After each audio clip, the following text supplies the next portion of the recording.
Salut et bienvenue à l'église Homme Lausanne. Je m'appelle Brandon et j'ai envie de t'accueillir pour la prédication de cette semaine. Profite bien.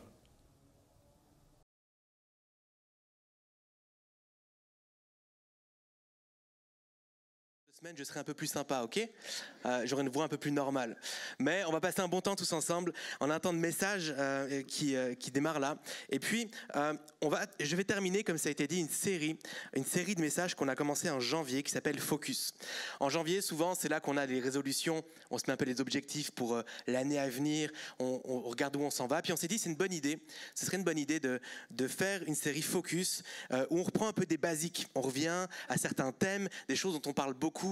Comment progresser dans notre marche de disciples, dans notre rôle au sein de la société, notre fonctionnement en tant que communauté.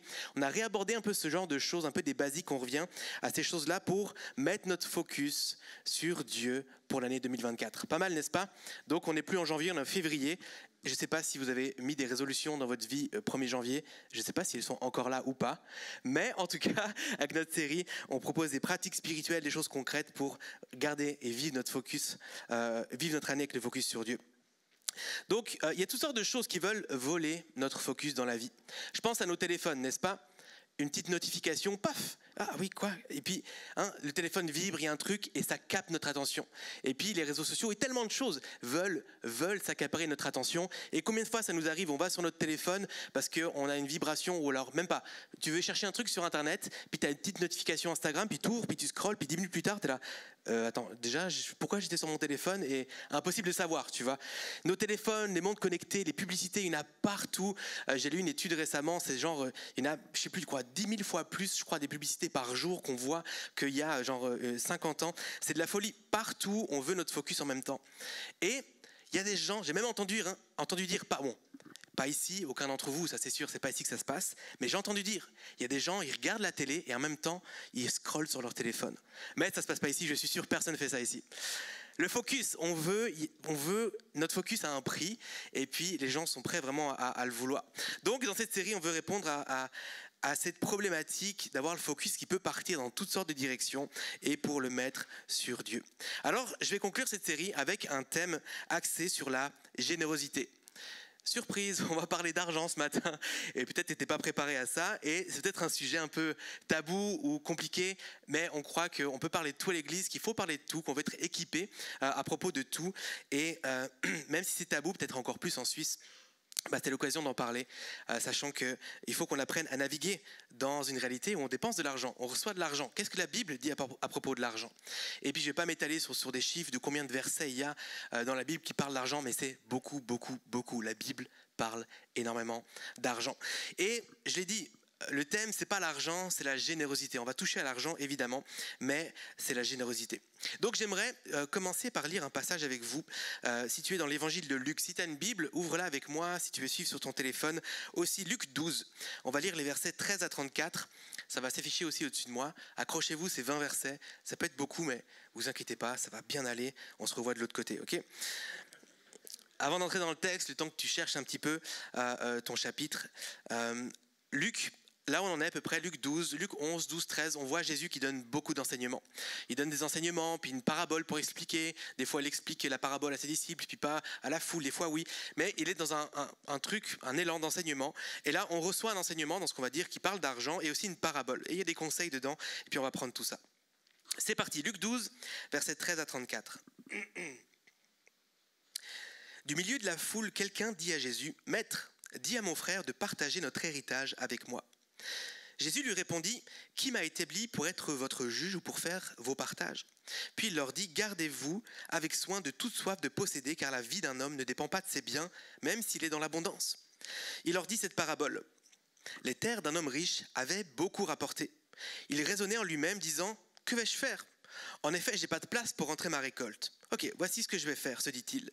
J'abattrai mes greniers, je vais en construire de plus grands, et j'y amasserai toute ma récolte et tous mes biens. Et je dirai à mon âme, ah mon âme, tu as beaucoup de biens en réserve pour de nombreuses années. Allez, repose-toi, mange, bois, réjouis-toi. Mais Dieu lui dit, homme dépourvu de bon sens, cette nuit même ton âme te sera redemandée. Est-ce que tu as préparé? Pour qui cela sera-t-il? Voilà quelle est la situation de celui qui amasse des trésors pour lui-même et qui n'est pas riche pour Dieu. Jésus dit ensuite à ses disciples, « C'est pourquoi je vous le dis, ne vous inquiétez pas pour votre vie, de ce que vous mangerez, ni pour votre corps, de ce dont vous serez habillés. La vie est plus que la nourriture, et le corps plus que le vêtement. Observez les corbeaux. Ils ne sèment pas et ne moissonnent pas, ils n'ont ni cave ni grenier, et Dieu les nourrit. Vous valez beaucoup plus que les oiseaux. Qui de vous peut, par ses inquiétudes, ajouter un instant à la durée de sa vie ? Si donc vous ne pouvez rien faire, même pour si peu, pourquoi vous inquiétez-vous du reste ? Observez comment poussent les plus belles fleurs. Elles ne travaillent pas et elles ne tissent pas. Cependant, je vous dis que Salomon lui-même, dans toute sa gloire, n'a pas eu d'aussi belle tenue que l'une d'elles.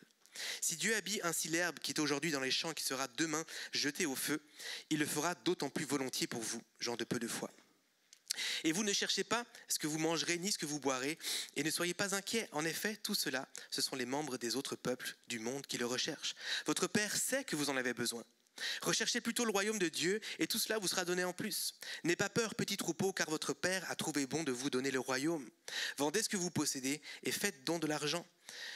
Faites-vous des bourses qui ne s'usent pas, un trésor inépuisable dans le ciel, où le voleur n'approche pas et où la mythe ne détruit pas. En effet, là où est votre trésor, là aussi sera votre cœur. Amen. C'est bon, ça a été pour vous ? Vous êtes avec moi encore ? Ok, un passage assez connu. Il y a plein de bouts de ce passage-là qu'on connaît, qu'on a entendu, qui sont aussi racontés dans d'autres évangiles. Les questions qu'on se pose souvent au sujet de l'argent, c'est à peu près ça. Comment gagner plus ? Très souvent, on se dit, comment je pourrais gagner plus ? Ou comment dépenser moins ? Ou alors, combien j'attribue en budget pour mes vacances ou pour ma décoration ? Ou alors, ça peut être pourquoi la vie coûte si cher ou comment je vais m'en sortir pour finir ce mois. On se pose ce genre de questions et ce n'est pas des mauvaises questions, c'est des bonnes questions. Mais combien de fois est-ce qu'on se demande comment est-ce que je devrais gérer mon argent en tant que disciple de Jésus ? C'est rare qu'on se pose cette question. Alors que je dis appartenir à Christ, est-ce que mes finances appartiennent et sont consacrées à Jésus ? Voilà, le malaise il est maintenant si jamais. Et alors que je suis appelé à servir son royaume, est-ce que mon argent contribue à l'avancement de son règne ? Est-ce que nos finances ont un focus sur Dieu ? Suite à ces questions, je préfère tout de suite clarifier certaines choses. Il n'y aura aucune pression dans ce message. Il n'y aura pas de jugement et il n'y aura aucune morale. Tu devrais faire ci, tu ne fais pas assez ça. Il n'y a pas de ça. On est tous en chemin. Quand la Bible parle de l'argent, elle en parle avec liberté, avec joie. Donc je préfère mettre directement les choses au clair. Moi-même, je suis en chemin. Moi-même, je suis défié par ce message. Ça me concerne moi en premier. Donc il n'y aura pas de pression. Et c'est ma prière que ce matin, on a envie d'être généreux à la fin de ce message. Parce que c'est quelque chose de bon pour nous et pour le monde. Amen. Donc il y a des questions comme ça, mais c'est des bonnes questions à se poser. En fait, je suis chrétien. J'appartiens à Dieu. Mais est-ce que mes finances appartiennent aussi à Dieu ? Et comment je gère en tant que chrétien mes finances ? Donc, dans la Bible, l'argent, c'est le seul faux Dieu qui est nommé par Jésus. Il y a toutes sortes d'idoles qui sont là, mais Jésus va donner un nom au Dieu de l'argent. Et c'est de nouveau un passage connu dans Matthieu 6, il dit « Nul ne peut servir deux maîtres, car ou il haïra l'un et aimera l'autre, ou il s'attachera à l'un et méprisera l'autre. Vous ne pouvez servir Dieu et Mammon. » Mammon qui est donc la divinité, l'idole de l'argent. Et aujourd'hui, on prend le temps de parler d'argent parce que l'argent, et j'aimerais qu'on le comprenne, c'est jamais juste de l'argent. C'est jamais juste que de l'argent. Il y a une influence, il y a quelque chose derrière, un pouvoir. Et depuis des centaines d'années, il y a 3 grands domaines qui règnent sur notre monde. L'argent, le sexe et le pouvoir. Le théologien Richard Foster a écrit un livre intitulé « L'argent, la sexualité et le pouvoir ». On a eu une série sur l'argent il y a 2 ans, je pense, Money, Money, Money.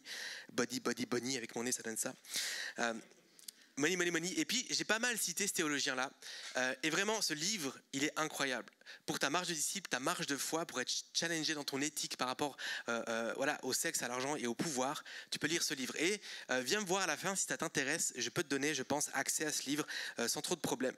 Donc, incroyable. J'ai cité cet auteur parce qu'il a compris des choses assez riches pour nous. Par exemple, il va dire nous devons de reconnaître le pouvoir séducteur de Mammon. L'argent possède un pouvoir spirituel qui le rend capable de gagner nos cœurs. Plus loin dans le livre, il va dire que l'argent il vise nos cœurs et que Mammon exige notre loyauté. L'argent veut notre focus. Et pas juste notre focus, il veut notre cœur. Il veut que nos vies soient dirigées sur lui et qu'on le serve. Plus loin encore, il va dire quelque chose qui nous montre combien Mammon veut agir comme un dieu, comme un faux dieu. L'argent possède de nombreuses caractéristiques de la divinité. Il nous donne la sécurité, il peut provoquer un sentiment de culpabilité, il donne la liberté et le pouvoir, et il semble être omniprésent, un peu partout. Mais le plus triste, c'est qu'il aspire à la toute-puissance. Il semble que l'argent ne veuille pas rester tranquille à sa juste place, à côté des autres choses auxquelles nous attachons de l'importance. Il doit avoir la suprématie, il doit régner sur tout le reste. Et c'est pour ça qu'on en parle aujourd'hui. L'argent, c'est jamais juste de l'argent. L'argent veut notre focus, il veut notre cœur, il veut notre intention, notre loyauté. Et nous, on veut suivre Jésus. On veut suivre Jésus, marcher à sa suite en 2024, mais pour toute l'année, pour toute la vie, pardon. Mais parfois, on place notre foi et notre focus dans mammon, dans l'argent. Jonas, exagère pas quand même, je ne suis pas loyal à ce point-là à l'argent. Je vais juste te donner quelques exemples. Combien de fois est-ce qu'on compte sur l'argent pour notre sécurité financière, pour se sentir sûr qu'on va manquer de rien? On s'appuie tellement fort là-dessus, cette assurance qu'on manquera de rien. Et là, ça peut être en ce moment parce que tu as un salaire, ça peut être pour ta retraite parce qu'en fait tu comptes sur ton deuxième pilier, troisième pilier, puisque tu as pu investir, puis ta crypto, puis toutes sortes de choses. Combien de fois notre sécurité, elle est en fait en l'argent et pas en Dieu? Très facilement, on peut basculer là-dedans. Combien de fois on compte sur l'argent pour notre confort, pour se sentir bien? Cette possibilité d'avoir un logement un peu plus grand, de plus belles vacances, d'acheter souvent des nouveaux vêtements, d'aller au resto, puis on se sent bien grâce à l'argent. Merci l'argent, on s'appuie sur l'argent. Ou pour nous sentir valorisés ou bien vus des autres, pour nous réconforter avec un petit achat compulsif. Tu sais, un peu une mauvaise journée, et puis, c'était pas... Bon, allez, un Starbucks à 20 balles, c'est bon, ça fait plaisir. Allez, ce sac à main, ça va me faire du bien. Très facilement, on peut mettre nos émotions, puis appuyer, vivre nos émotions au travers de l'argent. Simplement pour vivre heureux aussi. Avec plus d'argent, je serai plus heureux. Une phrase cliché, mais non, c'est pas vrai. Mais les amis, dans notre fonctionnement, dans notre croyance, des fois au fond de nous, il y a cette réalité qui est là. Donc, c'est assez facile de donner notre focus ou une partie de notre focus à l'argent. Mais les amis, voici les conséquences de mettre le focus sur l'argent. J'ai regardé des statistiques, j'ai lu des études. Une étude de 2023 a révélé que les personnes qui étaient exposées à des images de richesse étaient plus susceptibles de se concentrer sur les objets matériels et moins susceptibles de se concentrer sur les relations sociales. Le fait de regarder à la richesse, de vouloir être riche, et en passant, c'est pas un problème, d'avoir de l'argent et même d'être riche, mais d'avoir un focus, puis de rechercher ça. Et puis on est dans une génération, et de nouveau je dis pas que c'est mal, d'entrepreneuriat ou de millionnaire, comment devenir millionnaire, milliardaire, comment faire fortune, comment se réussir, comment la liberté financière. Et il y a tellement ça dans la tête, et quand on met notre focus là-dessus, l'enquête révèle qu'on se détache des liens sociaux.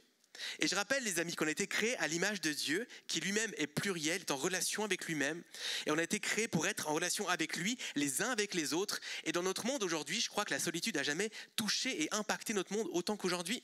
On se sent seul, on ne sait plus comment se faire des amis, comment parler avec les gens, nos compétences sociales sont à zéro, et plus on recherche la richesse, plus c'est difficile de tisser des liens. C'est ce que l'étude nous dit. Une autre étude a démontré que les personnes qui sont obsédées par l'argent sont plus susceptibles de souffrir de dépression et d'anxiété. L'argent va t'amener le bonheur, tu vas te sentir bien, confortable, sûr de toi. Le mensonge de maman, le mensonge du faux Dieu, la promesse, le focus. Mais en fait, derrière, quand on est obsédé, quand on regarde l'argent, en fait, ça génère de l'inquiétude, du stress et de l'anxiété. Et finalement, une autre étude a révélé que les personnes qui pensent constamment à l'argent sont plus susceptibles d'être insatisfaites de leur vie. Je veux plus, toujours plus, et c'est jamais assez, et on est insatisfait. Plus d'argent ne veut pas dire plus de bonheur ou plus de paix, c'est vraiment le mensonge de mammon. Et Foster va dire quelque chose d'intéressant. Il va dire, pour la plupart d'entre nous, le premier obstacle à surmonter n'est pas celui de la compréhension de ce que la Bible enseigne au sujet de l'argent, mais plutôt de savoir comment traiter notre crainte, notre sentiment d'insécurité et notre culpabilité concernant l'argent. La Bible, je crois qu'elle est assez claire sur ce qu'elle dit par rapport à l'argent, même si pour certaines choses on peut débattre. Mais sur l'essentiel, la Bible est assez claire. C'est plutôt notre rapport à l'argent. Comment on se sent par rapport à ça? Alors la question qui se pose maintenant, c'est comment mettre pleinement le focus sur Dieu et ne pas se le faire voler par mammon, par l'argent. Alors la solution, les amis, elle est vraiment très simple à comprendre, beaucoup plus challengeante à mettre en pratique. Vous êtes prêts? Ok, presque prêts, ça va venir. Le meilleur moyen de se détacher de l'argent et de remettre le focus sur Dieu, c'est de pratiquer la générosité. Pratiquer la générosité. Vous allez voir pourquoi. D'ailleurs, ce matin, je l'ai dit, on ne parle pas d'argent, mais de générosité. Et pour ceux qui ne le savaient pas, petite parenthèse, la générosité fait partie de nos valeurs à Home. Si tu vas sur notre site internet, en savoir plus sur nous, et tu as nos valeurs. On a 7 valeurs et la générosité fait partie de nos valeurs. Alors, premièrement, premier point pour vous ce matin, j'aimerais nous encourager à être généreux pour mettre le focus sur Dieu. Si l'argent veut avoir une influence sur nous, le meilleur moyen de se débarrasser de cette influence, c'est de se débarrasser de l'argent. Et je sais, j'en parle un peu comme on débarrasse la table, on se débarrasse de l'argent, c'est si facile que ça. C'est pas si facile que ça, je le sais. La générosité, c'est le meilleur moyen de se servir de Mammon sans être à son service. De servir de lui, servir l'argent sans être au service de lui. Parce que quand on donne, c'est pas pour soi, c'est décentré de nous. Donc, donner, avoir moins pour nous, ça va nous pousser à replacer notre rapport à l'argent au bon endroit. Dans le long texte qu'on a lu, notamment cette parabole, Jésus va dire « Vendez ce que vous possédez et faites don de l'argent. Faites-vous des bourses qui ne s'usent pas, un trésor inépuisable dans le ciel, où le voleur n'approche pas, puis où la mythe ne détruit pas. En effet, là où est votre trésor, là aussi sera votre cœur. » L'idée, c'est pas de tout vendre. Quand je dis soyez généreux, c'est pas de tout vendre. Parce que sinon, tu meurs en fait. Voilà ce qui se passe. Demain, tu n'as plus à manger, tu n'as plus de logement. C'est pas possible. Et plusieurs moments, je crois que Jésus va dire à des gens, vendez tout ce que vous avez, suis-moi. On était déjà aussi dans une autre époque où on fonctionnait différemment dans le système économique. Mais je crois que à l'intérieur, en fait, Dieu dit, est-ce que tu es prêt à tout donner? L'idée, c'est pas de tout vendre, mais être généreux, c'est de refaire Dieu notre trésor, de le remettre à la première place. Où ton focus sera de nouveau sur lui. Donner ton argent, c'est dire à Dieu, tu es ma sécurité. Je compte sur toi pour pourvoir à mes besoins. Et ça ne veut pas dire que ce n'est pas important de mettre l'argent de côté, d'avoir un troisième pilier, d'avoir investi. C'est très bien de penser à l'avenir, mais ta sécurité ne doit pas être dans ton argent. Ta sécurité doit être en Dieu. Et en fait, de commencer à donner, se détacher de ce qu'on a, c'est redire à Dieu, tu es ma sécurité. C'est redire à Dieu, tu es mon réconfort et je m'appuie sur toi et pas sur mes achats compulsifs. C'est de dire à Dieu, je suis précieux et ma valeur, elle est en toi, elle n'est pas dans l'argent ou dans le regard des gens sur ma richesse. C'est de dire que tout ce que j'ai est à toi et je choisis de me concentrer sur toi plutôt que sur moi. C'est ça la générosité. À la fin de la parabole, Jésus va dire ceci à ses disciples. Ne vous inquiétez pas pour votre vie, de ce que vous mangerez, ni pour votre corps, de ce que vous serez habillés. Ne vous inquiétez pas. La vie, elle est bien plus que la nourriture, le corps plus que le vêtement. Observez les corbeaux. En gros, les corbeaux, ils sèment rien, ils font rien. Et pourtant, je leur donne à manger. Et vous, alors, vous êtes plus que des oiseaux. Vous volez beaucoup plus que des oiseaux. Observez comment poussent les plus belles fleurs des champs. Elles ne travaillent pas et pourtant, Dieu les habille. Il le fera d'autant plus volontiers pour vous, entre parenthèses, gens de peu de foi, cette petite signature là. Et vous, ne cherchez pas ce que vous mangerez ni ce que vous boirez, et ne soyez pas inquiets. Il y a vraiment ce truc-là de, avec la générosité et le fait de remettre le focus sur Dieu, vient la liberté. Plus d'inquiétude, plus de soucis. Ne vous inquiétez pas en fait de votre retraite. Oui, mettez de l'argent de côté, tout ça, mais que ce ne soit pas un sujet d'inquiétude. Est-ce que je vais avoir assez? Est-ce que le système sera encore en place? Est-ce que l'inquiétude, le stress, l'anxiété face à l'argent, ne vous inquiétez pas. Les oiseaux ne regardent pas, eux, ils ne stressent pas s'ils vont manger. Vous êtes mes enfants, Dieu. Dieu dit ça. Je sais de quoi vous avez besoin. Vous inquiétez pas de ça. Habiller, manger, moi je m'occupe de ça. Inquiétez-vous du royaume plutôt. C'est ce que Dieu dit. C'est incroyable, la générosité est un cadeau qu'on s'offre à soi-même. C'est d'abord pour nous parce qu'elle nous libère du pouvoir de l'argent, du stress et de l'anxiété qui vient avec. C'est un cadeau pour nous d'être généreux. C'est bizarre, hein? Mais quand on devient généreux, ça nous libère, on remet le focus sur Dieu et tout revient à la bonne place. On remet le focus sur Dieu, sur qui il est. Il est Dieu et Dieu pourvoit. Je ne sais pas si vous savez, mais sur les pièces de 5 francs, ici en Suisse, sur la tranche, c'est marqué Dominus providebit, en latin, qui veut dire Dieu pourvoit. Même sur notre argent, c'est marqué soyez généreux. Ta pièce de 5 francs, donne-la. T'sais. Ou alors garde-la, mais souviens-toi que Dieu pourvoit. Tu n'as pas besoin d'être inquiet. Et puis, il a dit, est-ce que ton inquiétude, elle peut rajouter un jour à ta vie? Non, arrête de t'inquiéter. Dieu pourvoit. Je l'ai dit, que ce soit à court terme, long terme, pour finir ton mois ou ta retraite, ne t'inquiète pas, Dieu pourvoit. À nouveau, ça ne veut pas dire tu ne fais rien, et puis Dieu va amener l'argent, et puis ne travaille pas, puis ne pense pas, ne sois pas smart avec l'argent, puis investis pas. C'est pas ça que je dis. Mais que ta confiance, elle soit placée dans le Dieu qui pourvoit. Lui va s'occuper de toi. Que tu aies peu ou beaucoup, tu peux vivre 2024, soit dans la peur de ne pas avoir assez, dans le désir d'avoir toujours plus, dans l'insatisfaction de ce que tu n'as pas, ou tu peux pratiquer la générosité puis vivre 2024, dans l'assurance que Dieu prend soin de toi, dans la paix qu'il va pouvoir à tes besoins, et dans la satisfaction de bâtir un trésor inépuisable dans le ciel. La générosité remet le focus sur Dieu, ça nous permet de nous détacher de nous-mêmes, détacher de notre rapport à l'argent et de vraiment remettre le focus sur lui. Elle remet Dieu à la première place. La générosité, c'est pas un devoir, mais en fait c'est un besoin. On a besoin d'être généreux et c'est une bénédiction pour nous en premier.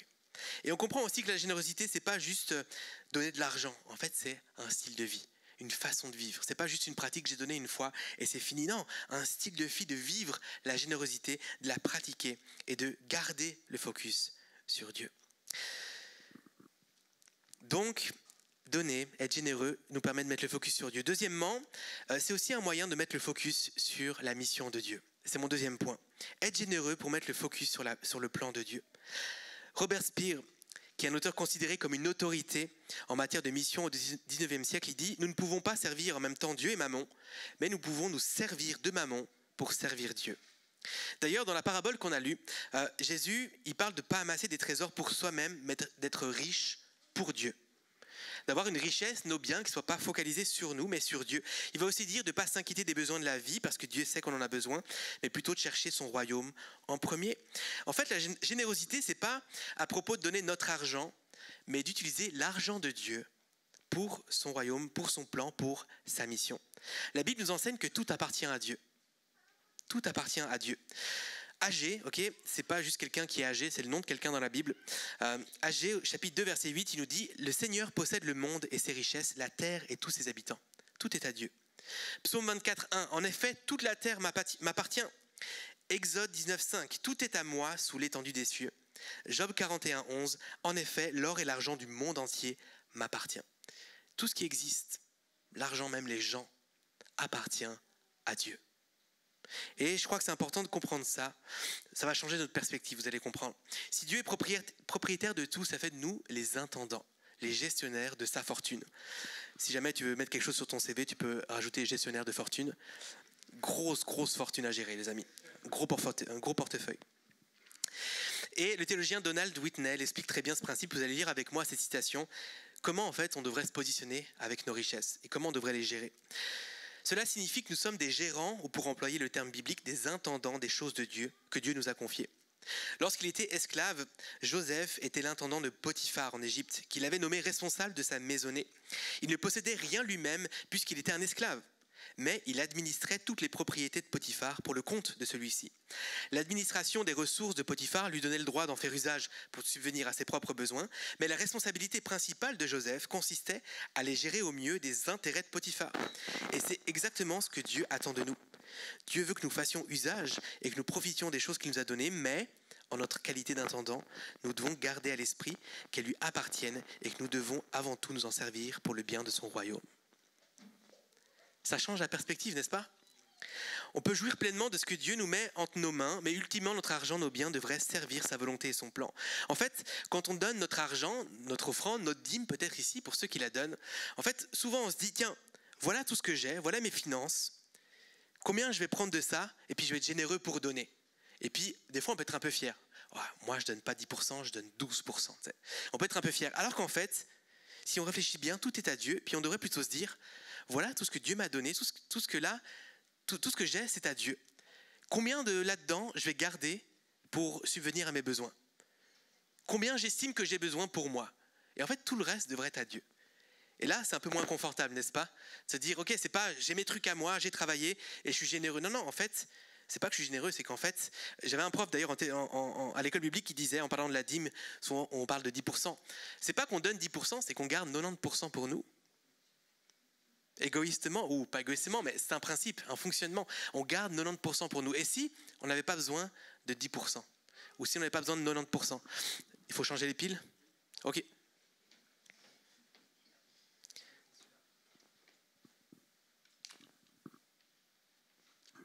Merci. Merci à toi.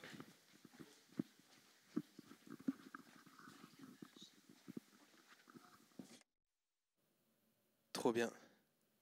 Merci. Merci beaucoup. Ouais, c'est ça. Très souvent, on regarde à ce qu'on donne plutôt que de dire, en fait, combien je garde pour moi, quels sont mes besoins. Il y en a qui ont du mal un peu peut-être à donner leur dîme ici. Et je vais parler de la dîme, ok ? Souvent, c'est peut-être le point le plus malaisant dans l'argent, dans l'église. Et de nouveau, il n'y a aucune pression. À Home, il n'y a jamais eu de pression, il n'y en aura jamais. Si tu ne veux pas donner ta dîme, tu sais quoi ? Ne la donne pas. Et on s'en fiche. En vrai. La dîme, je l'ai dit, être généreux, c'est avant tout pour toi. Mais j'aimerais juste clarifier 2-3 choses à propos de la dîme. Au cas où tu hésites à la donner ou si peut-être tu as une mauvaise conception de la dîme, j'aimerais parler un petit peu de ça. Je ne vais pas rentrer dans les gros détails, ce n'est pas le but de faire tout un message là-dessus, mais premièrement, la dîme, en fait, tu la donnes à Dieu. Tu la donnes à Dieu, que ce soit au travers de l'église, d'une association ou autrement. Tu la donnes à Dieu et pas à des hommes. Okay, et ta dîme ou les dons que tu donnes au travers de l'église, ça ne devrait avoir aucun rapport avec la politique ou ton avis sur la gestion, la direction de l'église. Tu ne donnes pas ta dîme pour avoir un droit de regard ou de parole sur l'église. En fait, c'est comme si on disait, c'est comme si Jésus disait, alors oui, si vous voulez vous donner votre dîme, les amis, d'abord sondez un petit peu l'église. Parlez avec les pasteurs, demandez au comité de l'association de l'église les comptes rendus, okay, les budgets, puis voir s'ils gèrent bien. Et si tout vous semble en ordre, ou si vous êtes d'accord et puis en paix avec le leadership de l'église, là seulement vous pourrez donner votre dîme. C'est pas ça que Jésus dit. Juste donne ta dîme. Donne ta dîme. En fait, ta dîme n'a pas rapport avec une espèce de politique ou de si je suis à l'aise ou que l'église se passe bien. C'est pas ça que la Bible nous dit. Ta dîme a rapport avec ton obéissance à Dieu et à sa parole. C'est tout. Bien sûr, ça ne veut pas dire donne n'importe comment et puis si l'église va mal, tu peux parler des choses, tu peux construire les choses, tu as le droit de parler dans l'église, mais ça n'a pas rapport avec ta dîme et puis ton argent. C'est dissocié. Donner ta dîme, en fait, c'est vouloir ressembler à Dieu parce que Dieu est généreux. Dieu a tout donné. Être généreux, c'est l'occasion, et donner ta dîme, ton argent, peu importe comment, c'est l'occasion de mettre le focus de tes finances sur Dieu. Et oui, donner sa dîme, c'est aussi bénir l'église et se sentir appartenir au corps du Christ. L'église, c'est le corps du Christ. Sentir concerné par la vie et la mission de la communauté. On parle souvent de l'église comme la famille ici, puis la Bible en parle comme le corps, okay? Le corps de Christ. Et il y a un texte qui dit que la main, elle ne peut pas dire « j'appartiens pas au corps parce que je ne suis pas un pied ». On est liés. Et en fait, l'église, les amis, c'est ça. C'est qu'on est liés. On est tous des membres, liés les uns aux autres. Et moi, j'aime beaucoup cette phrase qui dit « on ne peut pas dire à Jésus « j'aime ta tête, mais pas ton corps ». Si moi, je disais ça à ma femme, je dormirais sur le canapé. Et du coup, hésiter des fois à donner au corps de Christ, c'est nous, en fait. Quand tu donnes au corps, tu bénéficies déjà parce que tu fais partie du corps. Et en fait, le corps de Christ, l'Église, c'est Jésus qui l'a institué, qui l'a envoyé l'Église dans le monde pour accomplir sa propre mission, pour faire grandir le royaume de Dieu. Donc quand tu donnes à l'Église, tu fais grandir le royaume de Dieu. Être généreux, c'est croire que l'Église œuvre et contribue à la mission de Dieu et à faire venir son royaume sur la terre. Donc voilà, c'était juste les petites choses que je voulais éclaircir à propos de la dîme et sur notre générosité. Être généreux, c'est affirmer que Jésus est notre maître et que l'argent n'est pas notre maître. Être généreux, c'est combattre l'injustice, la solitude et la pauvreté dans le monde. Être généreux, c'est redonner de l'estime, de la considération, de l'importance et de l'amour aux oubliés, aux exclus et aux nécessiteux. Notre générosité, elle contribue à tout ça, à la mission de Dieu sur la terre. Être généreux, c'est aimer en action. Être généreux, c'est pas une transaction, c'est un style de vie. Être généreux, c'est être chrétien, les amis. C'est pas une option, c'est pas un commandement d'église, c'est Dieu est généreux. Et tu sais, quand je préparais ce message, il y avait vraiment fortement ce passage, je crois que c'est dans Philippiens, mais je suis plus sûr, où ça nous dit qu'en fait, Jésus, il n'a pas regardé à sa divinité, à sa nature divine, à sa posture dans le ciel, comme un butin, comme un trésor à conserver. Il s'est incarné. Le texte nous dit qu'il s'est dépouillé de sa nature divine pour s'envelopper puis être contraint dans une nature humaine, venir sur terre. Il s'est dépouillé. Quelle générosité. Il est venu sur terre pour faire quoi? Briller puis être dans la gloire? Non, pour mourir pour nous. Quelle générosité. Dieu a tout donné pour nous. Et nous, on a péché, puis il a encore tout donné pour nous pour réparer ça. Dieu est généreux.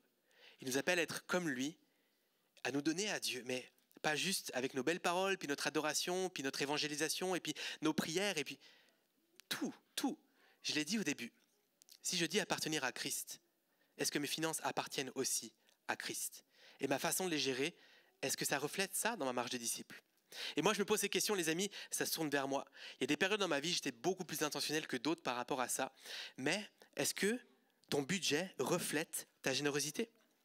Est-ce que, si tu as un budget, parce que pas tout le monde a un budget, écrit, tout ça avec des lignes, mais est-ce qu'il y a une case générosité? Ou est-ce qu'il y a des endroits où il y a de l'espace pour la générosité? La générosité, les amis, c'est simplement être chrétien, c'est ressembler à Christ. Et comme je l'ai dit, c'est tellement une bénédiction pour nous, parce que ça nous détache du pouvoir de l'argent, de l'anxiété, puis de tout le mensonge que l'argent veut nous faire croire. Quand on voit les choses comme ça, la générosité, ça n'a pas besoin d'être une corvée ou un commandement vide de sens, un geste douloureux qui génère beaucoup de stress, ou un poids, ou une obligation, un acte qu'on fait sous la pression.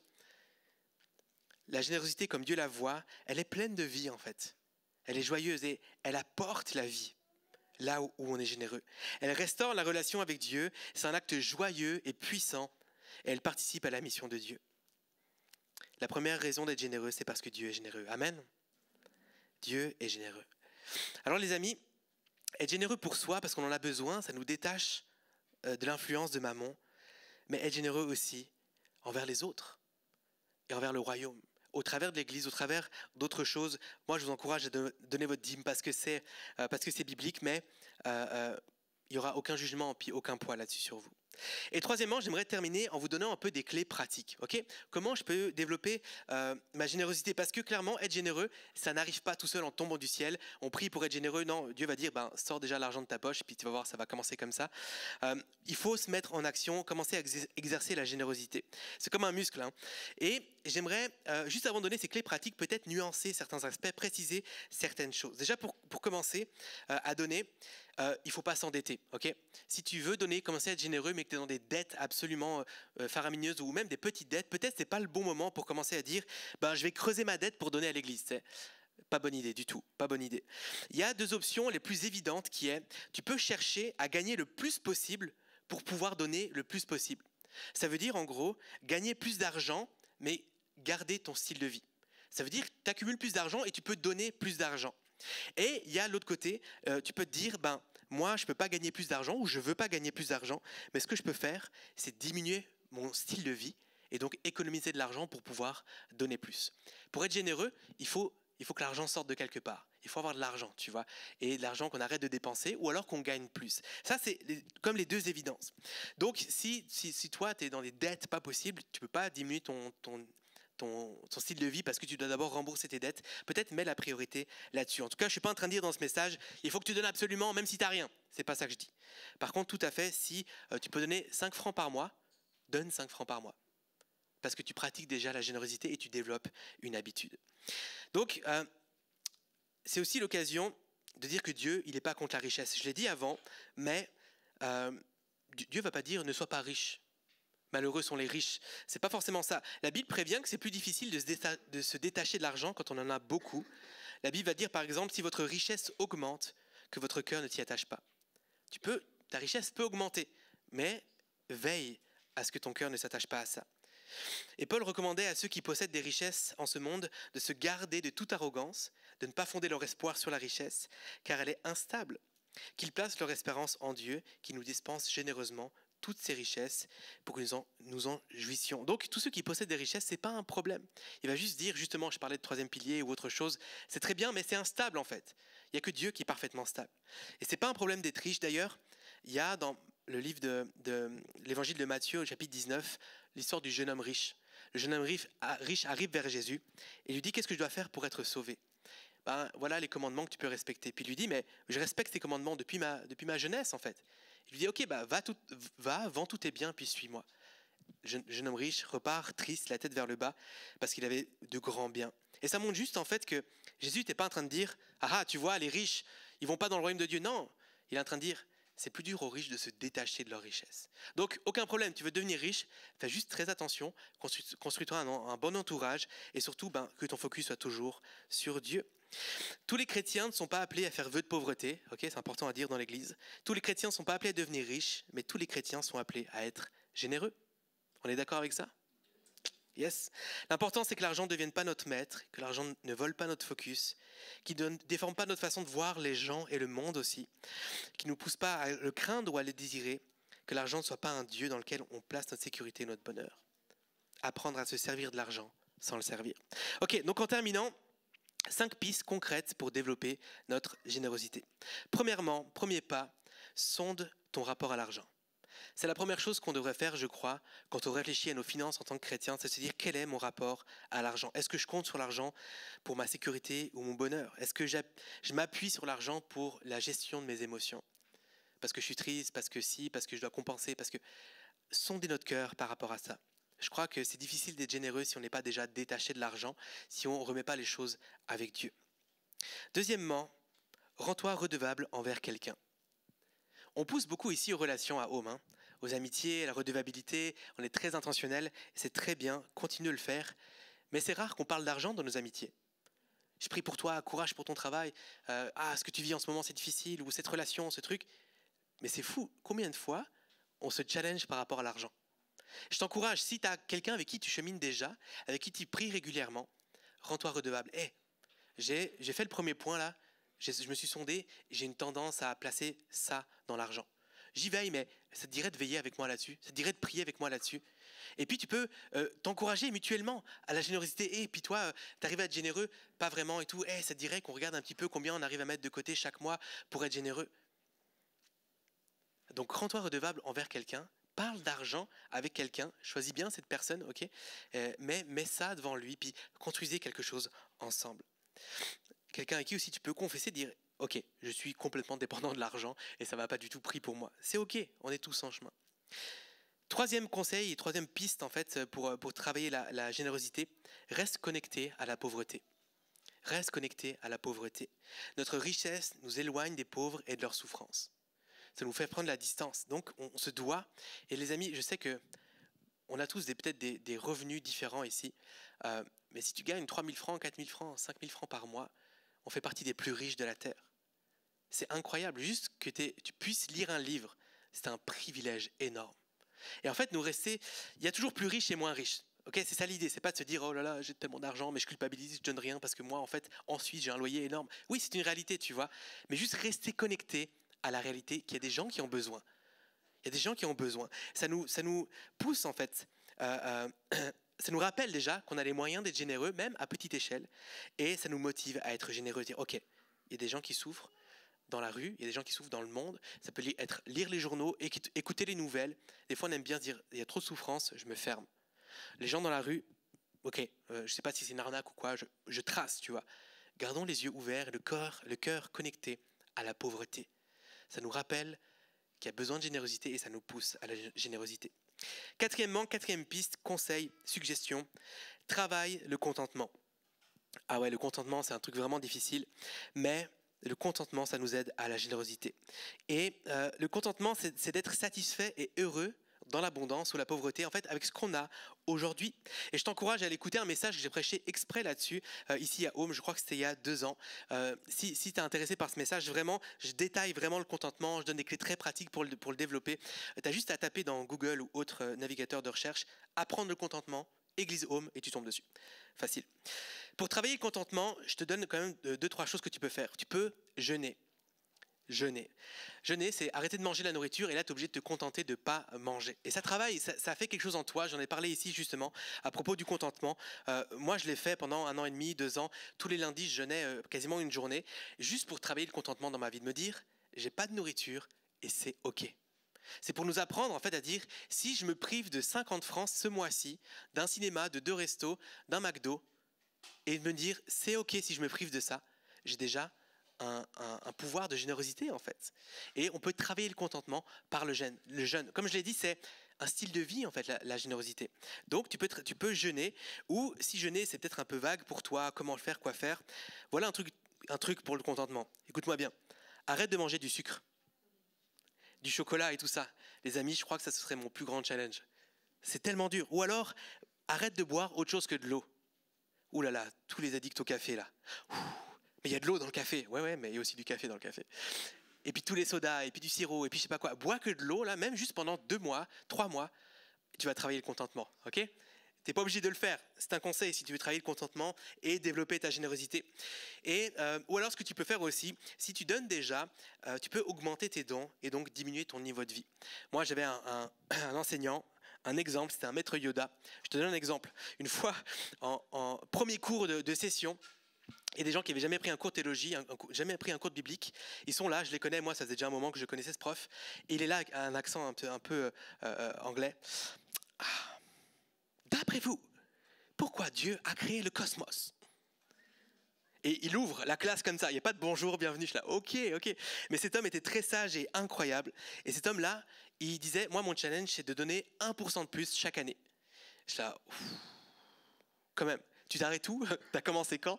Et il y a une limite, évidemment. Et puis, pas tout le monde peut le faire. Mais si tu veux travailler le contentement, et puis ça, c'est forcément dans la pratique aussi de la générosité, tu peux te dire, moi, je donnais ça, mais je vais être challengé et descendre un peu mon niveau de vie, puis donner un peu plus.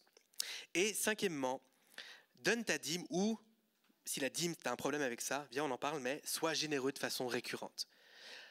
La générosité, c'est un muscle, ça se travaille.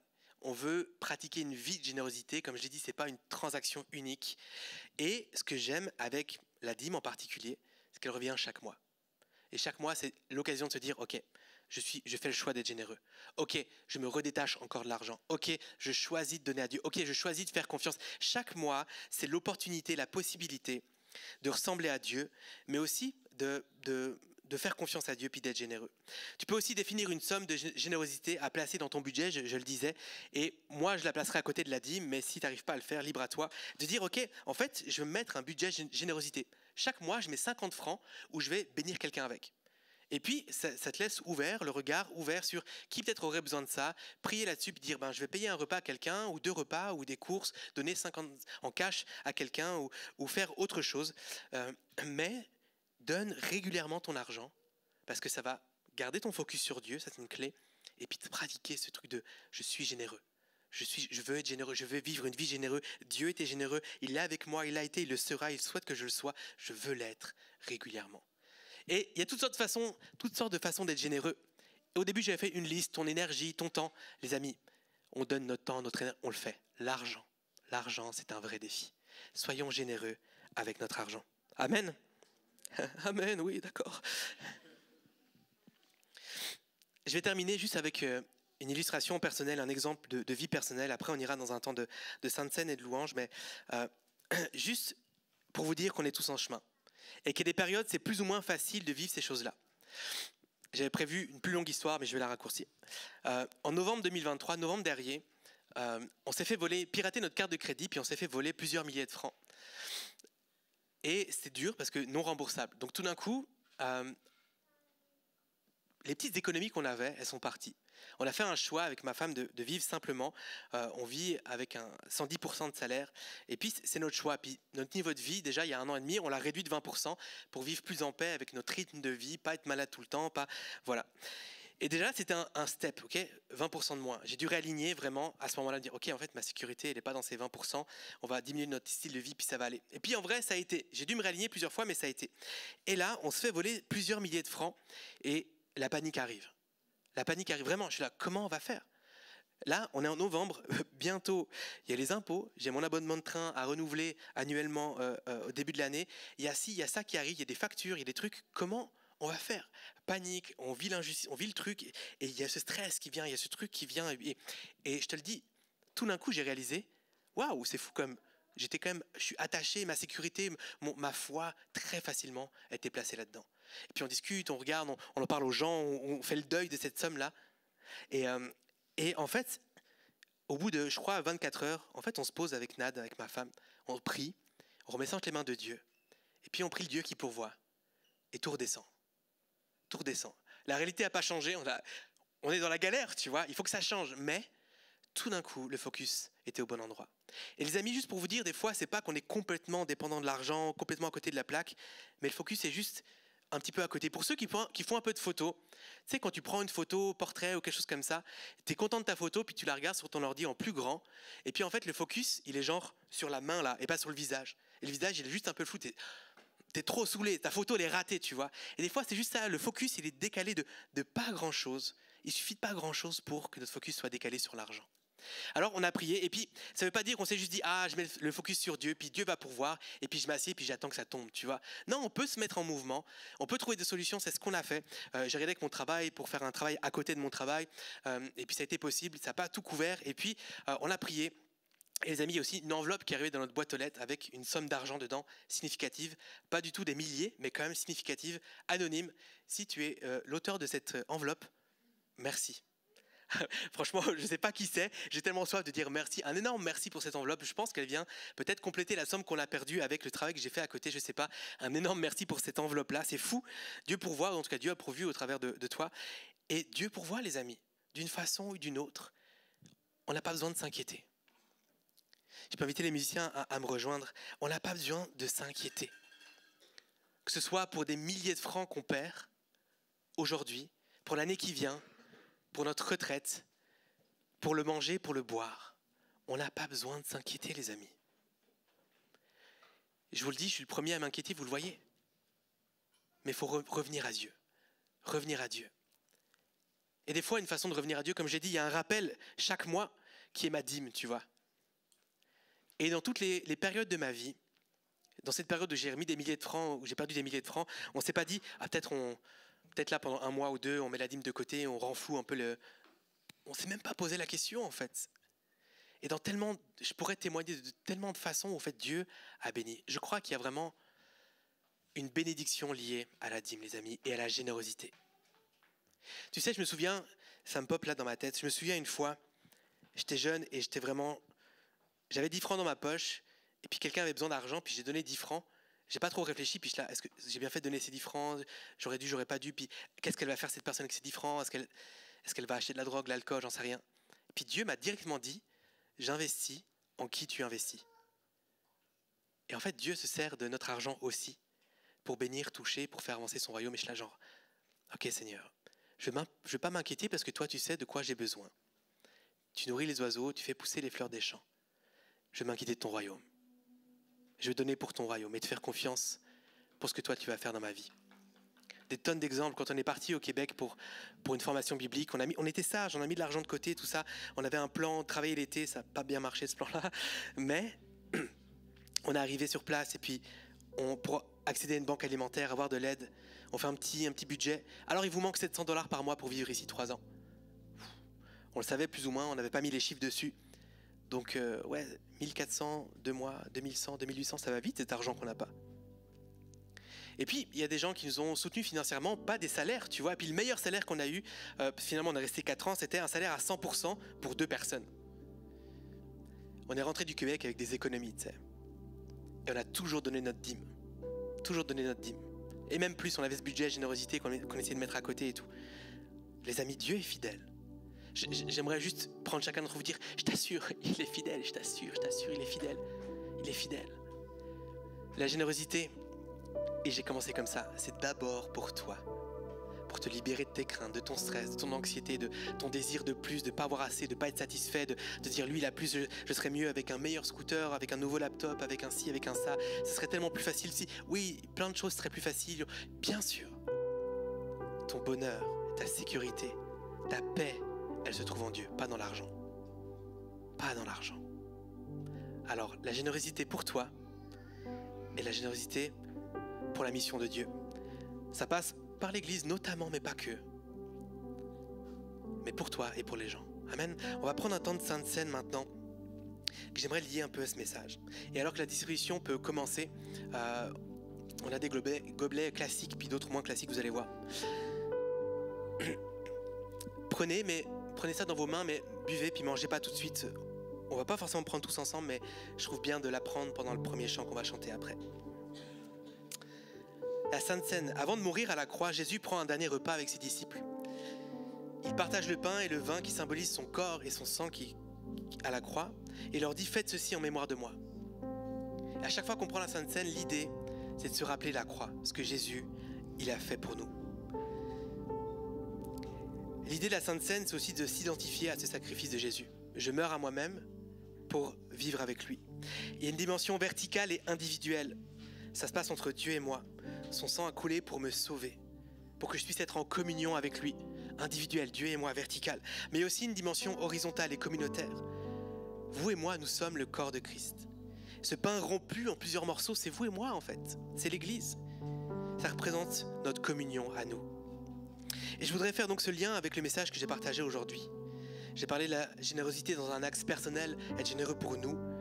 Et peut-être on peut vivre cette Sainte Seine de cette façon-là, de se dire, Seigneur, je me redonne à toi en fait. Je meurs à moi-même, la Sainte Seine, je meurs à moi-même pour ressusciter dans ta vie à toi. Et Seigneur, peut-être que je dois faire mourir mes finances pour moi. Peut-être que je te demande pardon parce que mon focus était sur maman. Parce que ma foi et ma sécurité est sur maman. Et Seigneur, alors que je m'offre à toi, j'offre mes finances aussi à toi. Ça ne veut pas dire tout donner aujourd'hui, mais dans ton cœur, adopter une posture et accepter. Seigneur, tu t'es donné et je veux aussi me donner entièrement, entièrement. Que mon argent t'appartienne et que ma vision change. Que ce soit pas je garde Soit pas je donne 10%, Seigneur, mais je garde 90, Seigneur. Et en fait, tu me donnes et tu me rends intendant et gestionnaire de ta fortune. Aide-moi à naviguer là-dedans. Mais Seigneur, je veux tout te donner et puis marcher dans la vie, conscient que tout est à toi. Et j'ai parlé de la générosité dans un axe plus horizontal, donner pour les autres, participer à l'avancement du royaume de Dieu, donner au travers de l'Église dont Christ est à la tête. Et c'est l'occasion peut-être aussi de réfléchir, de dire Seigneur, tu as institué l'Église, tu es à la tête de l'Église. Aide-moi, Seigneur, peut-être à donner. Montre-moi comment je peux être généreux. Montre-moi comment, Seigneur, alors que ton sacrifice était pour tous, Seigneur, comment ma générosité peut être aussi pour tous et pas juste pour moi. Donc on va entrer dans un chant de louange, le chant qui s'appelle Consécration. On se donne tout entièrement à Dieu. C'est l'occasion, tu pourras là prendre la Sainte Seine à ce moment-là quand tu veux. Et puis, on va chanter ça et vivre ça. L'occasion de se consacrer à Dieu, mais peut-être de consacrer aussi nos finances. Amen. Alors je vous invite à vous lever. Je vais prier, je chanterai mais avec vous là en bas. Je vais prier, on va entrer dans ce temps de louange et puis je te laisserai prendre la Sainte Seine quand tu le souhaites.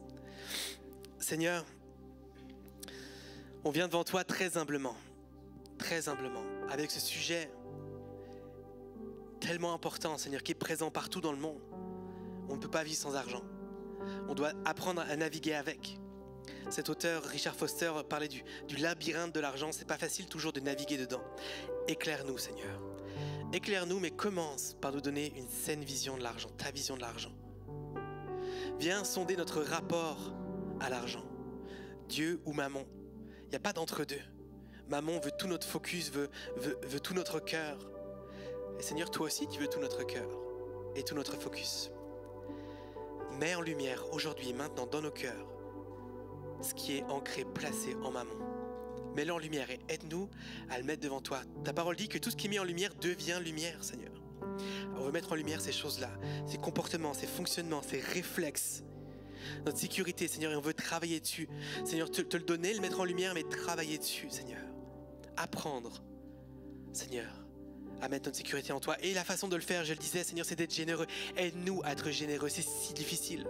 C'est si difficile aujourd'hui, il y a tellement un lien, un rapport, une peur de manquer, une peur de ne pas avoir assez, une peur de perdre du confort, une peur de se donner nous-mêmes quand on donne l'argent. Seigneur, c'est à nous, je l'ai gagné.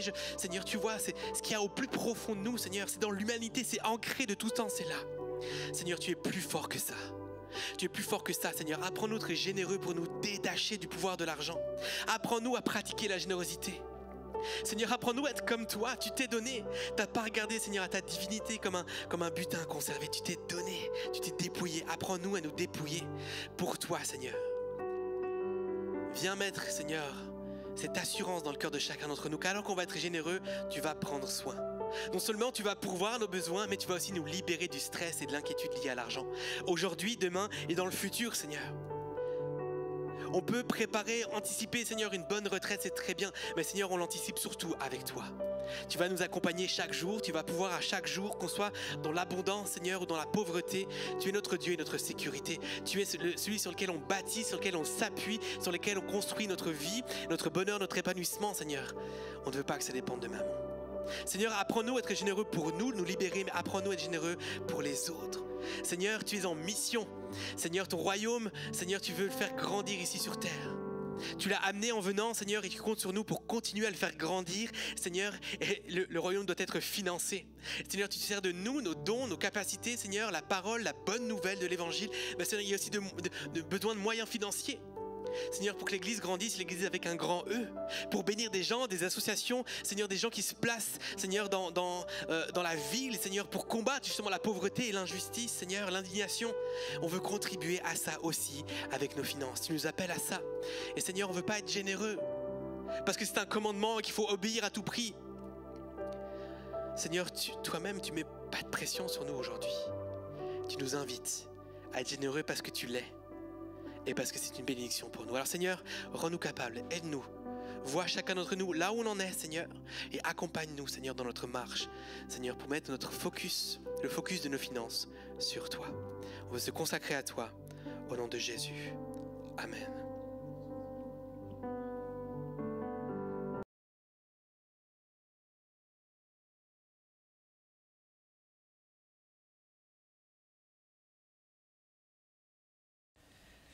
Et merci d'avoir passé ce temps avec nous. J'espère que tu as bien profité de ce temps de prédication. Si tu aimerais plus d'informations sur notre Église, tu peux nous retrouver sur les réseaux sociaux ou bien sur notre site internet églisehome.com. Je te souhaite une très bonne semaine et à bientôt.